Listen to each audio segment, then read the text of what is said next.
Hello everyone. Tonight I wanted to do a video about the books from my youth. These books are ones that I got at a very young age. I want to say anywhere from elementary, like 3rd grade, when you're really starting to read more chapter books and everything like that. And asking for books for Christmas, and I became quite the reader as a kid.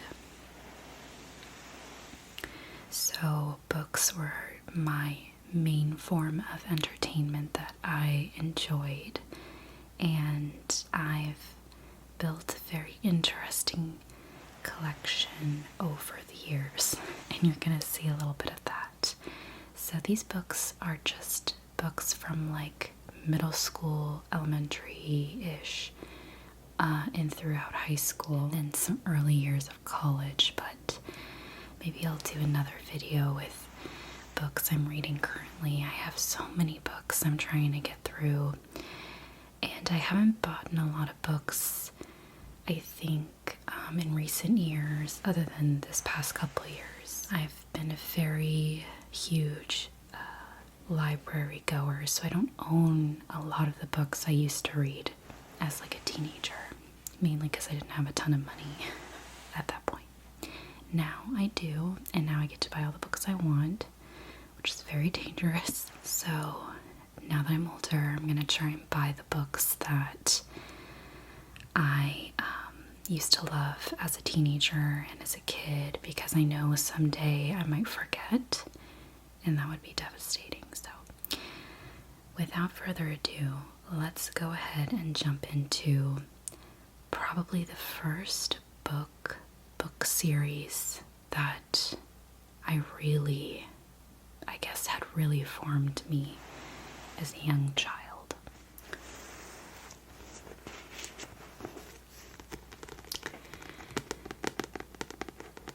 So, as you can see, this is the Laura Ingalls Wilder books, The Little House on the Prairie. I think I've mentioned them a few times before. But these books were very formative for me. I think I first picked up this series, I want to say in like the 3rd grade. There's a little bit of dust. And ever since then, I had loved the book series. It really just goes throughout the childhood into sort of the adulthood of Laura Ingalls Wilder and her family. And it's very interesting because I know it's very biographical kind of stuff. I don't even think that's a word, but it's very much about her life, but it's written in a way that's, I guess, a very fictional story could sometimes read, so it's interesting. It really captivated me as a young child. So these are 2 different books in the series. I have a full box set already of like books 1 through 5 or something, or 1 through 4, and it's just really bulky and big. So I have a couple copies of these books, which is the 4th book, The Long Winter, and the 5th book, Little Town on the Prairie, which are actually some of my favorite books in the series. And I think they're my favorites because they're right around when Laura's like 14, 15, and she's becoming a teenager, and just her relationships get more interesting. This book is actually from a library that I got. It was my school library, and they let me keep the book. At least, I think they did. I was so young. I was like in the 4th grade. And you can see it's such an old version of the book. love that. I love how, I don't know, it's very worn down. The pages are yellowed, and unfortunately, and this has been true ever since I was a child, this section is completely removed. And I have kept it all these years. I just loved it so much that I couldn't part with it. I couldn't throw it out. So, The Long Winter is such a fascinating story of just really hard weather conditions on a town. And I do feel like with how weather has been for our own, I guess, world, it's really resonating to this day. Just how quickly things change, and even if you're prepared, you know, can get a little dicey. So, yeah. Definitely love this book. And then I have the fifth one, which is a little bit more newer condition. And it has a bit of illustrations, which are nice. Yeah. It's crazy how the pages yellow over time. It's an interesting, I don't know, science.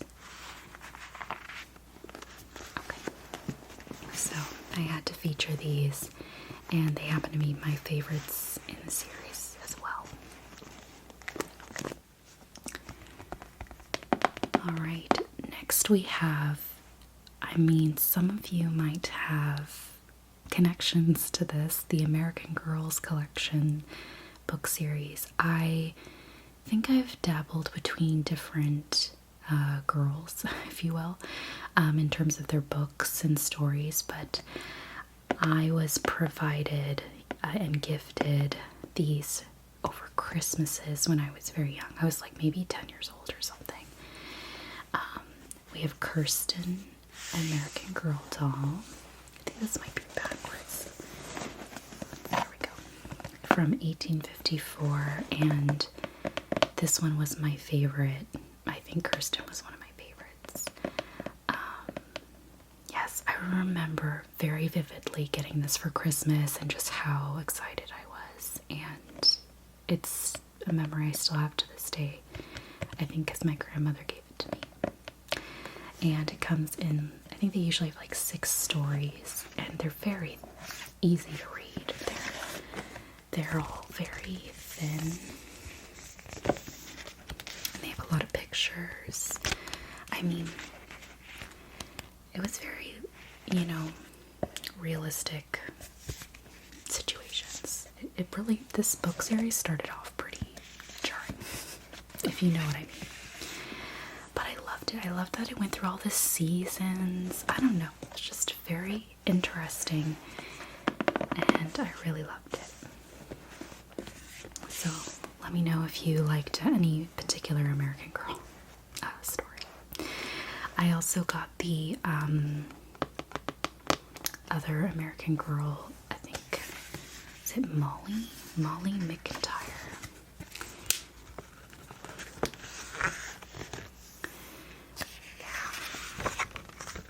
And this was like her in the 40s.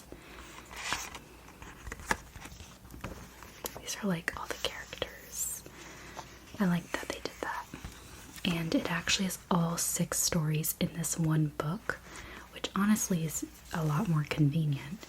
And it's very beautiful. Like, it's got a gold edge. Super beautiful.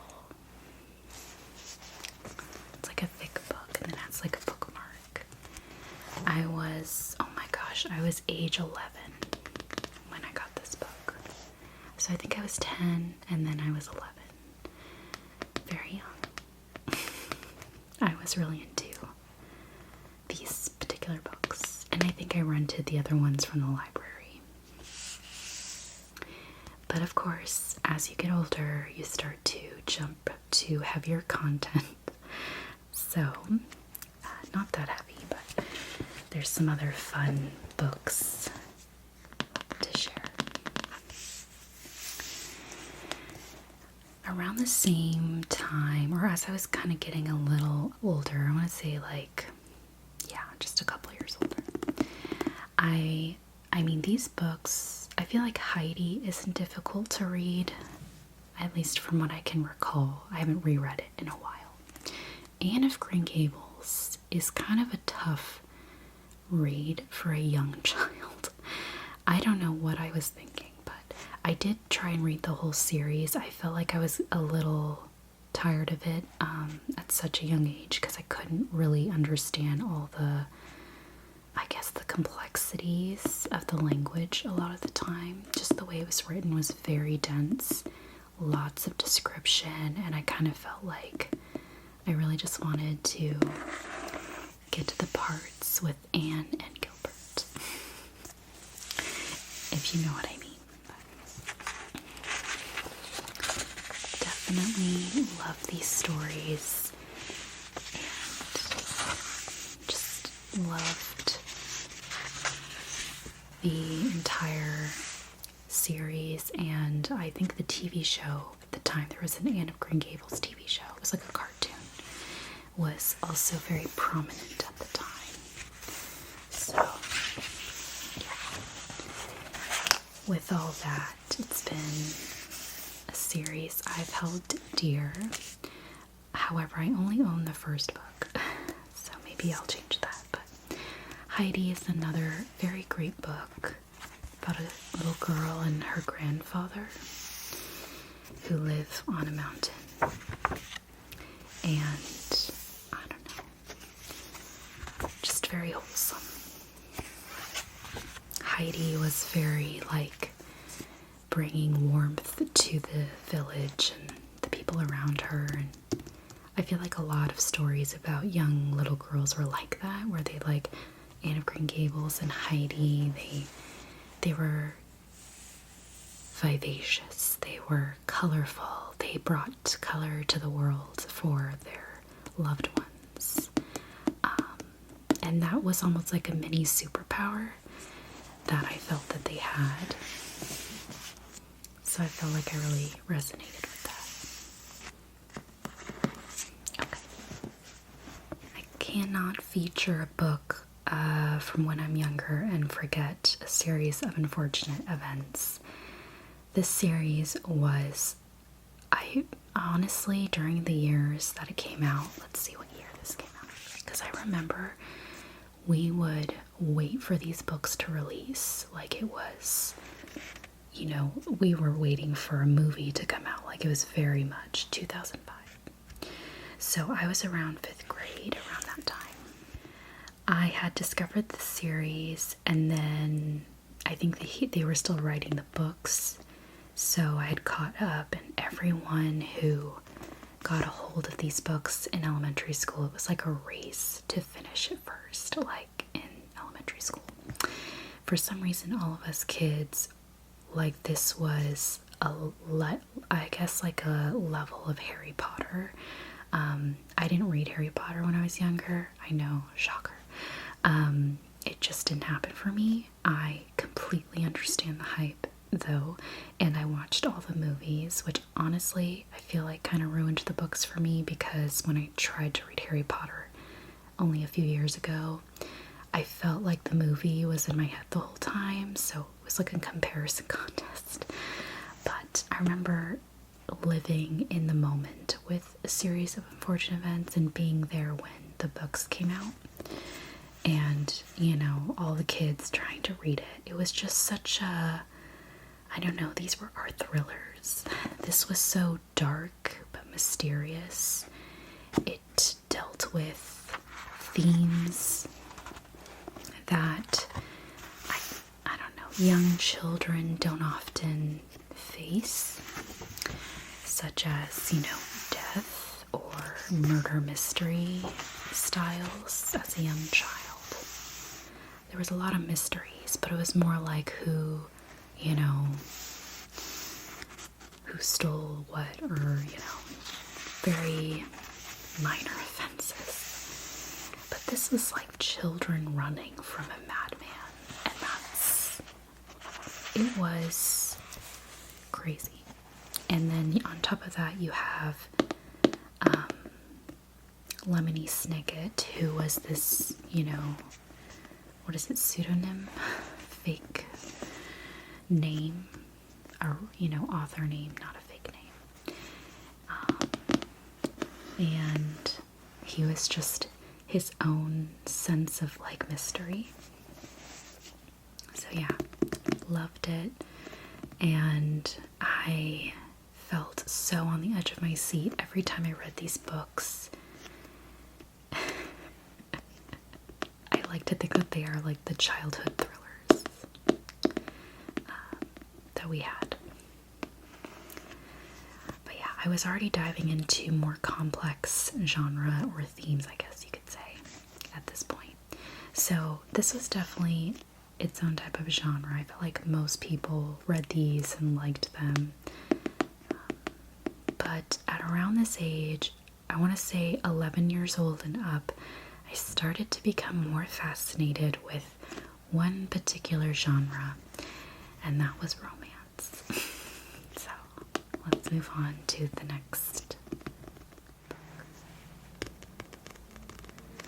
Ella Enchanted. Ella Enchanted is probably one of my all-time favorite books that I have had the pleasure of reading and owning, and this was before I saw the movie. The movie came out actually several years later, or like 1 or 2 years after I read this. I vividly remember seeing it in Target, the book section at Target, and I wanted to have it, so my mom got it for me. I was maybe in the 4th grade around that time. I would reread this book all the time. It is very well loved, as you can see. Maybe I can get it rebound someday. I don't know. It's disintegrating. Ella Enchanted is about a young girl, 16 or 15 at the time, who is cursed to always accept commands, and it's truly a curse that she has to live with, and she has to navigate it's basically like a retelling of Cinderella, but so fascinating and funny and thrilling. And she has to navigate her new family with this curse. And there's a prince. Gail Carson Levine is actually, or it's Levine, I call it Levine. Gail Carson Levine was one of the top authors I read as a kid. But, yeah. This is like my Bridgerton. Bridgerton, the series on Netflix, is the Netflix series and probably one of the few shows in the world for me that I regularly want to rewatch. There's just something about everything, the romance, the stories, the costumes, just all the vibes that make me want to have it. It's just a comfort. This book is like a comfort. It was, at least. And I would reread it all the time. It is very well loved. I haven't read it in a long time again. I read it a lot as a kid, maybe too much. But it's great. I don't think the movie did it justice, in my opinion. But I still love the movie. I still love the movie for what it is, but I felt like the book was a completely different story in a way. Like, it was just not the way I saw it in my head, which is fine. It was for the movies. They had to figure that out.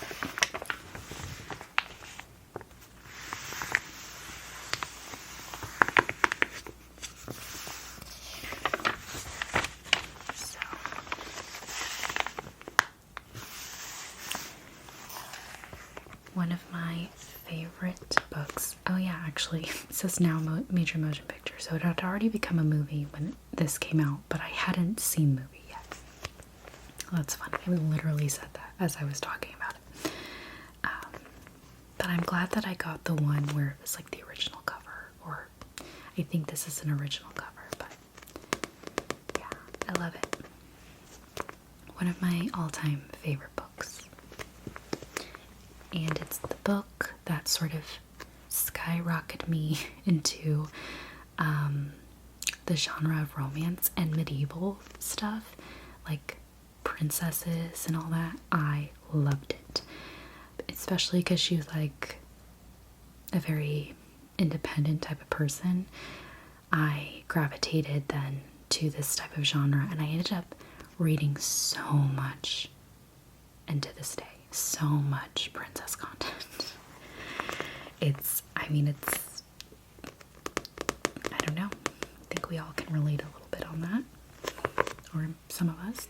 Continuing with the princess content is The Goose Girl, one of the most beautiful books I've read. It is so beautifully written. If you have not read it, it is written for any age, honestly. It's written in a way that's poetic but not too complex for a young person to read, and not too juvenile for an adult to read. It's beautifully universal in that way. I could sing the praises of The Goose Girl for the rest of my life. And Shannon Hale is another wonderful author I loved. It's just beautiful. I want to say this was the book that, at this point in my journey of reading as a young child, 11 years old, around that time, entering middle school, these books inspired me to want to write my own books and my own stories. And I started writing my own little stories.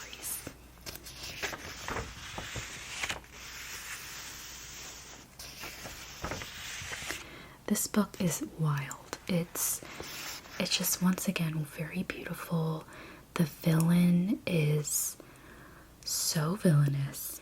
It makes your heart jump in a way that, like, it makes you feel like the characters are there. And you feel all the emotions for each one.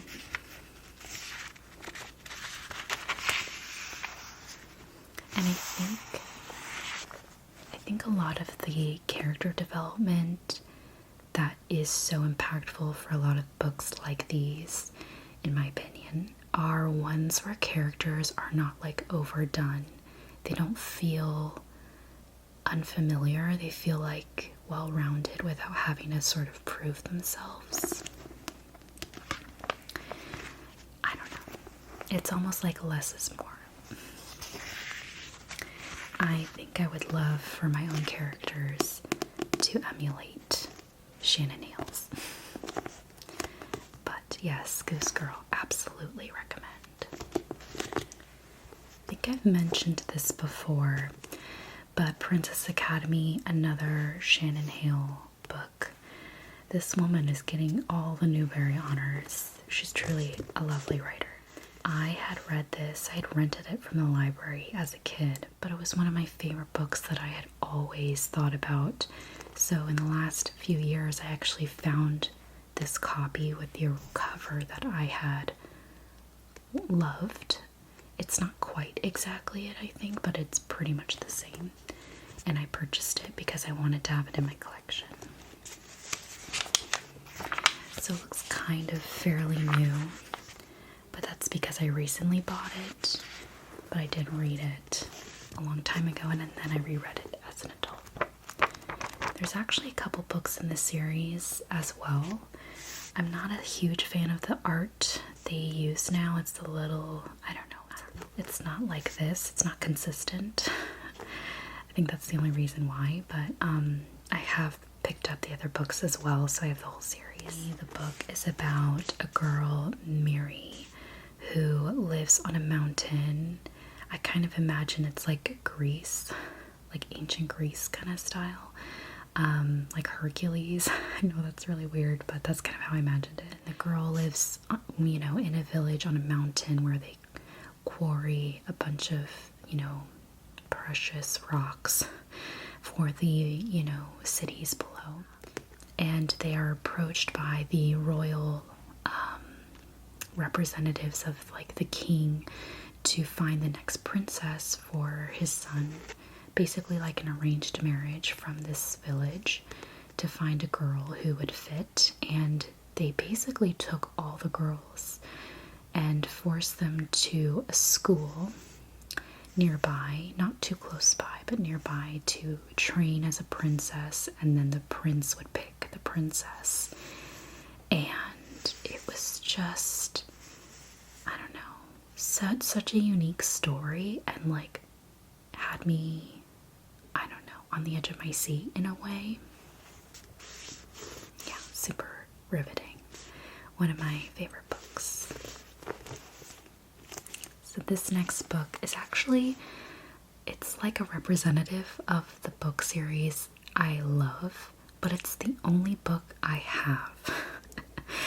The Salamander Spell is one of many books in the Frog Princess series by E.D. Baker. And I love the Frog Princess. That series was pivotal.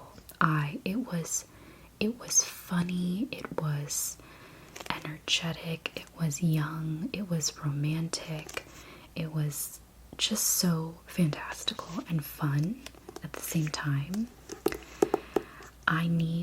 This is a reminder, this physical book. I bought this when I was in the midst of reading the whole series and I wanted to read the next book, and this happened to be it.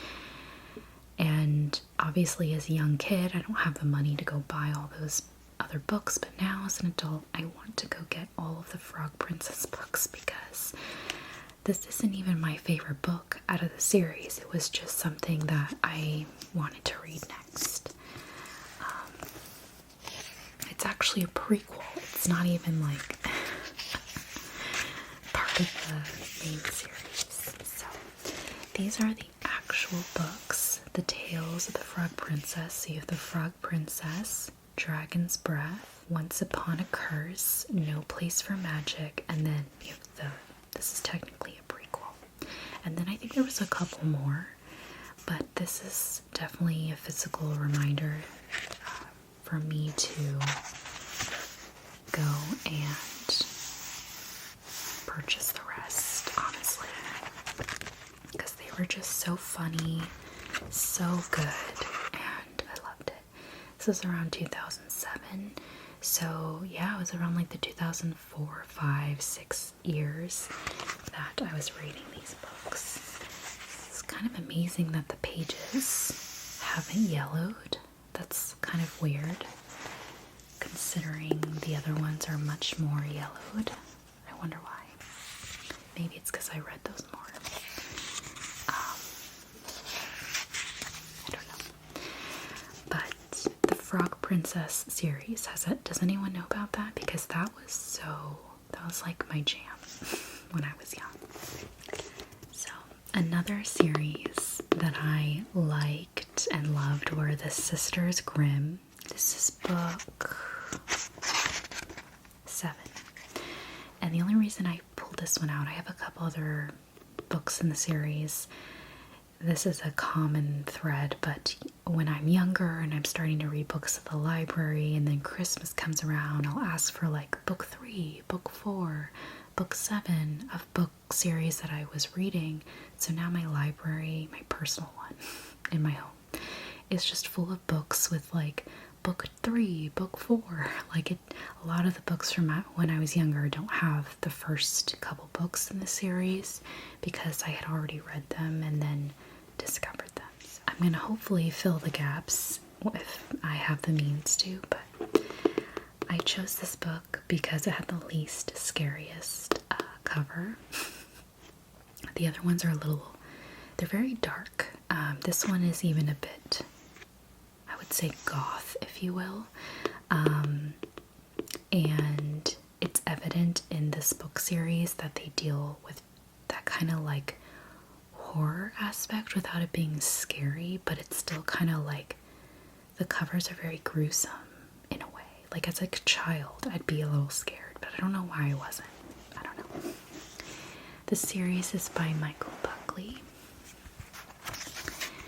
And basically, it deals with these two girls who are sisters and they live with their grandmother.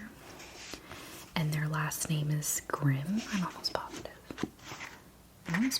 Yeah. Their last name is Grimm. And they're basically thrust into a world of fantastical fairy tale people. If you've ever seen the series Once Upon a Time from ABC, I think, Disney. I love that series, by the way. That TV show, Once Upon a Time, it's a very similar theme where like fairy tale people are also in the real world. And it's awesome. And I loved the series as well as a kid. There's like 8 books. There's a lot. And I love how beautiful. Like this is how, this is such a beautiful kids book, honestly. I feel like a lot of the time it gets a little lazy.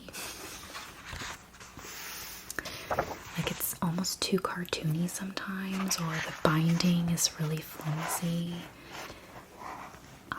But this is gonna last a long time, so I really love this series. This is when I was getting into fairy tale stuff, and I still am to this day. Love it.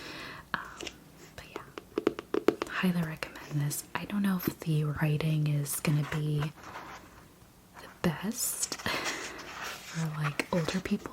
I can't remember, but I remember it, loving it, and just the dynamics of all the characters and the concept was very interesting. So definitely recommend. Next enters the middle school, early high school era. And you can't begin the era of middle school, high school without the Princess Diaries. I believe we got these books right around the time the movie came out with Anne Hathaway, and we also got the movie. And then it was a couple of years later after the movie, that I read the books, because the books are very, I would say, like teenage writing. I think as a young kid, a lot of things you're kind of like, you don't get it. And then as a teenager, it starts to click a little bit more. The Princess Diaries is by Meg Cabot. I think that's how you say it. And this is like the box set. So we had the first 3 books. The Princess Diaries, Princess in the Spotlight, Princess in Love. I forget which one is second and third, but you can tell I read these because their binds are really worn. And can you believe this box set was $19.99? So that was like $10 per book, and it was in 2004.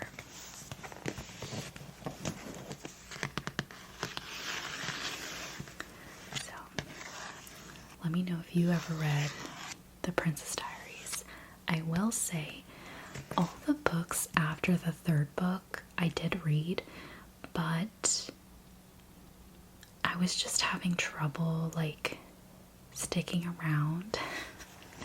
I think because there were certain characters I really loved that were kind of in and out. But I think that's because I was a teenager, and now as an adult, maybe my mind will change. I don't know. It was a long time ago. So, yes. So it's volume 1, volume 2, volume 3.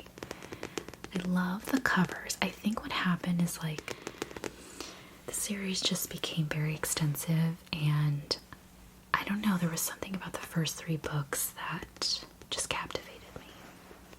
And I reread them all the time. It's really funny to read back on these because the cultural references at the time are just so early 2000s / late 90s. And it's pretty dense, you know.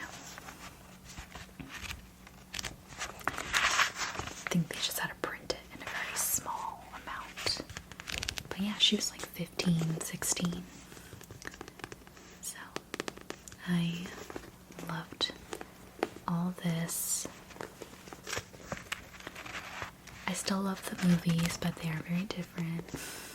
Like, one of the biggest differences in this series is that she's a terrible relationship with her grandmother. Like, her grandmother is actually really mean, but she's not the villain, if that makes sense. She's just like a very mean lady, which is not unlike, I think, a lot of relationships with certain family members.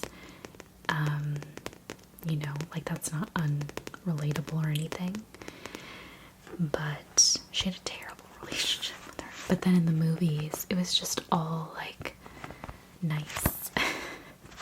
And you had Julie Andrews, who is like the nicest person in the world, playing the grandma. And I was like, that is a completely different story, but in a good way. It was still a great movie. I think they still got a lot of the tone down in the first book, I think, or the first movie. I think the second and third movies. Wait, just the second movie. I don't think there was a third movie. The second movie was like very off, but still great. So yeah, let me know if you read these. These were one of my favorite series, and to be honest with you, it was because of the romance. There was just something about it. I'm surprised I kept the box all these years. So, love that. Another series with a very strong, independent woman was Maximum Ride. These books by James Patterson, who writes so many books, it almost seems impossible, but this series was riveting in the concept of just the fact that it's about a group of kids who essentially experimented on as mutants, and they all come out with, this particular group of kids come out with a group of, like, they have their own wings. This cover is hilarious. And they have just such a interesting dynamic. They're kids on their own kind of vibe, and they're just trying to like run from the bad guys. It's all very thrilling and adventurous, and there's a little romance in there. Max is the woman character. She's just like an angsty teenager girl, and very sassy, very sarcastic, and just, she would say things so just point blank that I was like shocked that I would never be able to say that to somebody as a young teenager. So I felt like that really impacted me because it really made me feel empowered to speak my mind or stand up for what I believed in, kind of thing, you know? But sometimes it was a little interesting. Like, sometimes it could get annoying. Like, she could get annoying, but it was more like she was standing in her own way of problem solving, which, you know, we can all relate. But she was just very, like, typical angsty teen. I don't know. This was definitely a trending character archetype. If you can think of, like, Katniss in Hunger Games, or Divergent. I forgot her name in Divergent, but just that kind of like cool girl, I don't know, tough girl kind of thing. It was very prominent. Anyways, still still love the series. I don't think I ever finished it because he just kept coming out with more books, and I was like, when will this ever end? So I don't even remember where I left off, but the first few books were really great. I don't even think this is the particular book I love the most, but once again, it's like one of those middle books that I had bought at the time. We're now entering later high school years, or into high school really, and this is book 2 of a series I love. I do want to get the first book. It's called The Silver Blade by Sally Gardner, and it's the second book from The Red Necklace. The Red Necklace is the book 1, and it's so good, and so is book 2 just as much. This guy looks like Ashton Kutcher. That is not why I got it, but this book is about a Romanian boy slash man, because he's like 18 or whatever. I think his name is Jan. Yeah, his name is Jan, and he lives in, I guess, like the late 1700s in France, I want to say, during like the French Revolution era. I think this is when it is. I could be wrong. This book series is reminiscent of, I want to say it's like a mixture of the Gangs of New York movie, like the vibe of a bad boss man, and Moulin Rouge. Again, there's like this love story between the handsome young, main character man, and then there's a lady he's interested in, and she is sort of bound by potentially being, I don't know, overpowered by this scary villain guy who's sort of like the boss, if you will, the bully of the era. This takes a much more magical turn though, and it's just super beautiful from what I can recall, and I do want to pick up the first book and maybe reread it again now that I'm a little older, because I do feel like it was a beautiful read and just a great story. Like, it just stuck with me, and I love Moulin Rouge, and I think if you do as well, you'll love this series and kind of understand what I'm talking about. But it's not as sad, so that's good. Still a great read. Oh, how we could never forget Twilight. I mean, most of us maybe have read this, I'm not sure, but Twilight was the beginning of my high school experience, honestly. I have all the books except for I think some of the like offhand books, I think. I even have the latest one she came out with, something Midnight, I can't remember. I have yet to read that still. It's basically Edward's point of view of Twilight, and I don't know why. I have so many books I need to read. I have literally stopped myself from buying books because I have too many books that I need to read, and I'm not reading fast enough. So I am like banning myself from buying a book unless it is a book that I know I absolutely want and I will read it right away, which is the only case. Otherwise, I can't buy any more books, you guys. Like, it is a problem. So we are becoming humbled and remembering our long to read list, and I love Twilight. It was a book I felt I could come back to and reread, especially the first book. Sometimes I would just come back and reread Twilight and not read the rest of the books because, to be honest, it got a little rocky there. It got a little weird. Breaking Dawn was like my least favorite in just like a very specific way. The whole Jacob storyline was really weird to me. So I was an Edward stan from the beginning and happy to be one. Jacob has his moments though. We love it. And yeah, this was like the vampire era. There were so many vampire books out. This was just another series of like supernatural, type of fantasy going out into the world. There's just nothing like a good Twilight read.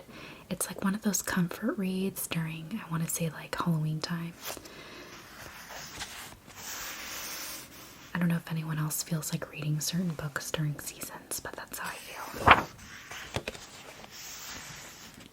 It's in pretty good shape still. The pages are getting slightly yellow.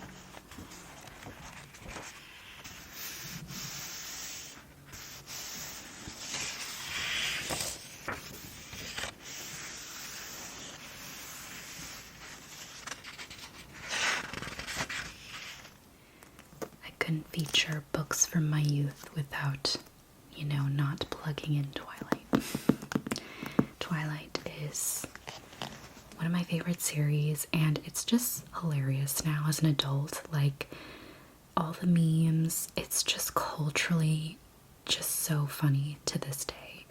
I love that we can look back and laugh on certain things, and the movies were, I remember seeing Twilight come out the week it came out, and the movie theaters were like empty. Not a lot of people really knew about it, but it literally skyrocketed into like a cultural era.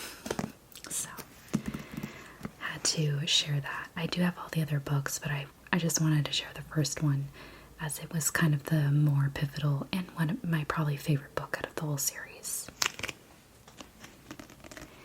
Next up are kind of technically the last books that I'll be sharing. And these are sort of like later into high school, end of high school. I have so many other books that I read in high school. These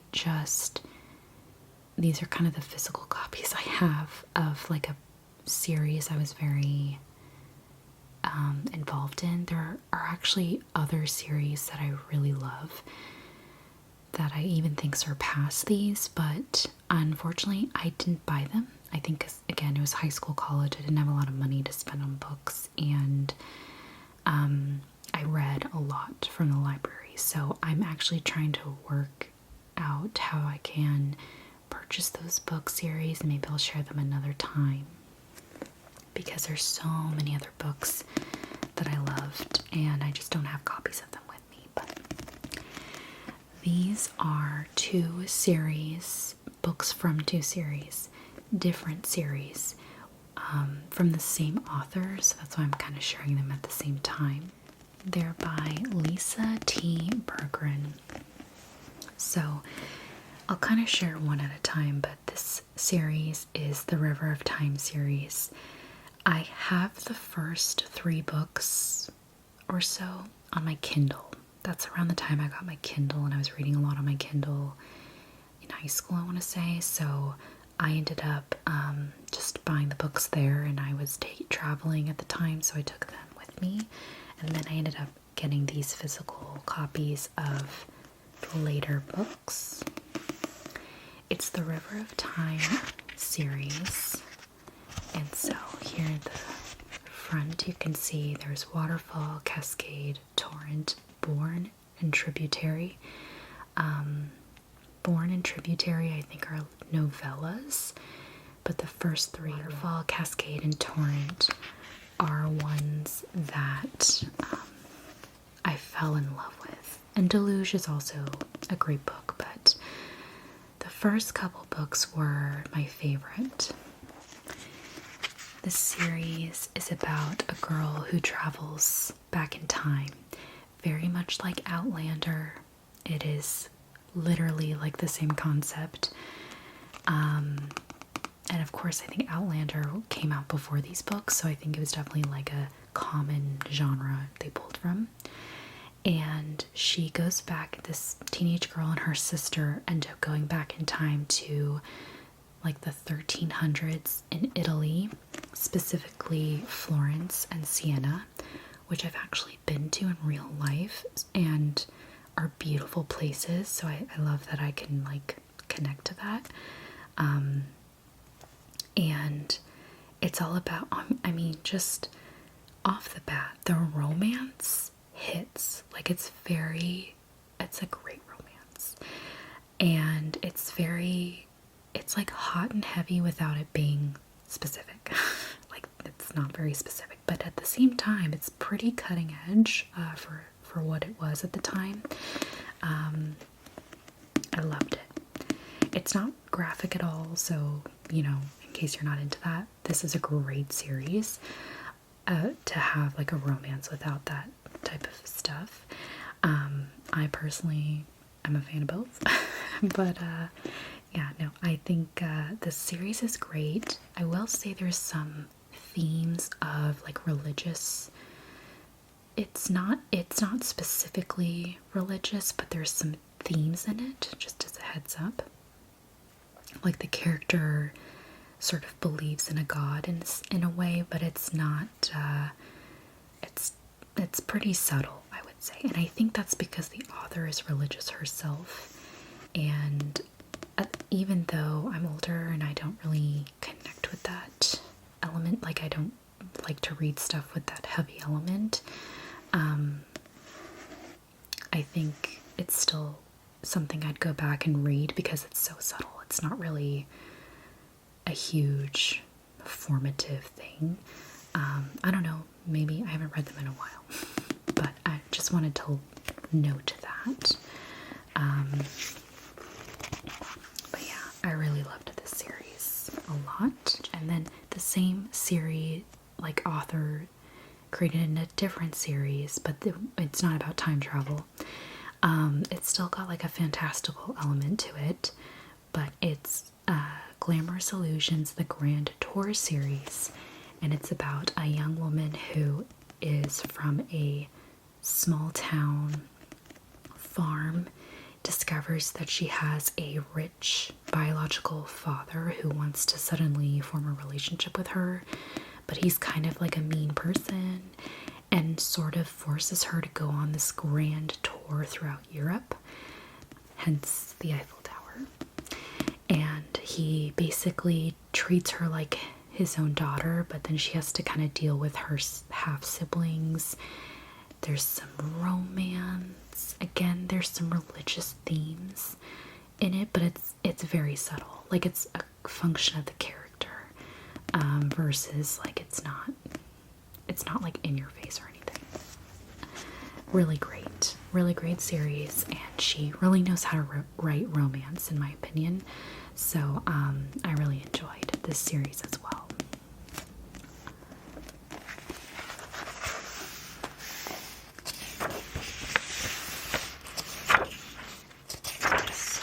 If you like period pieces like myself, you would love these series.